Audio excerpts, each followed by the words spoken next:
What's up everyone, this is CoyneDawg here with another GTA video. So in this video we're going to be doing a car showcase of the brand new Grotti Turismo Classic, which was released into the game today.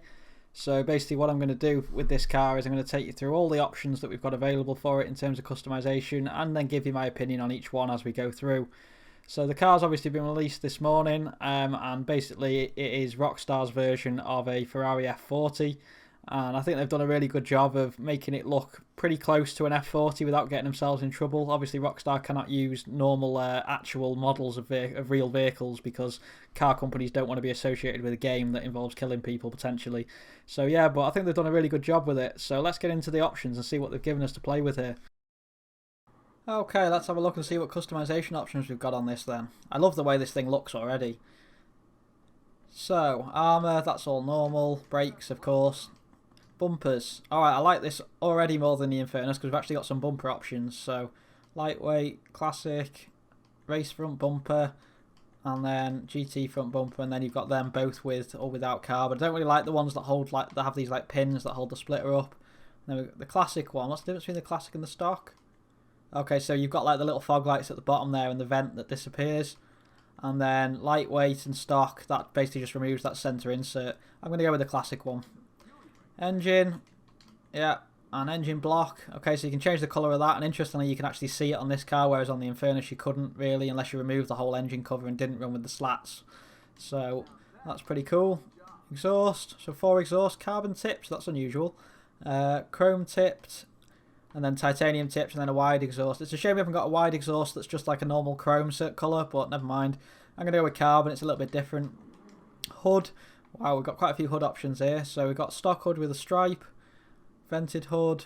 That's added that one vent there at the bottom with a stripe, 3 vents there, and then like a bigger vent on there with or without a stripe. And interesting with the stripe, it appears to be changing the primary and secondary colour on the mirrors there. We'll check that in a minute. So I'll go with GT hood with stripe just to check that.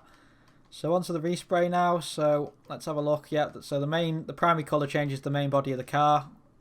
And then I'm guessing the secondary is going to change. Yeah, so that's changing that stripe. And then let's just go back and check. Where are we? Hood. So if I take that stripe off. Yeah, and that's now changed the mirrors to be the secondary, not the stripe. That's quite interesting that they've done that. That's a little bit unusual. We'll stick with red though, because that's what I'm going with. Oh, and we've got the trim as well. Okay, so that's changing just the back of the seats, interestingly, not the whole seat.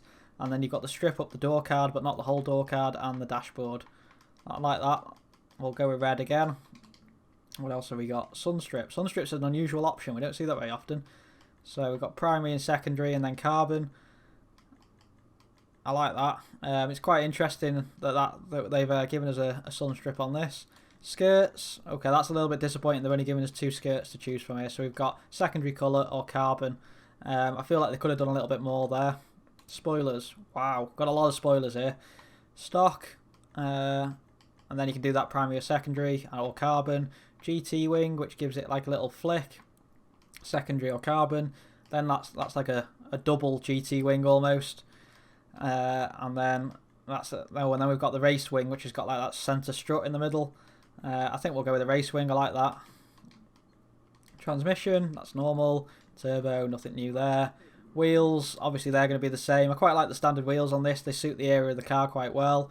And then we'll put some light tints on it. Is that all we've got? Yep, that's it, guys. So my first impressions of the car is it's definitely a lot better than the Infernus. There's a lot more customizations on it. You know, they've given us some front bumpers. They've given us some hoods.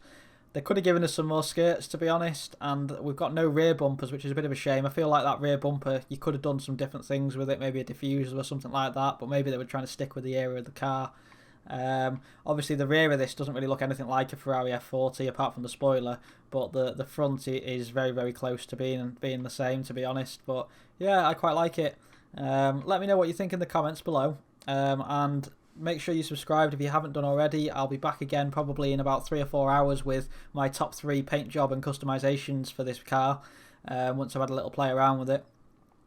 So yeah, make sure you subscribe for that, and I'd appreciate if you drop a like on the video if you've enjoyed this. So thanks very much for watching, and I'll be back again soon.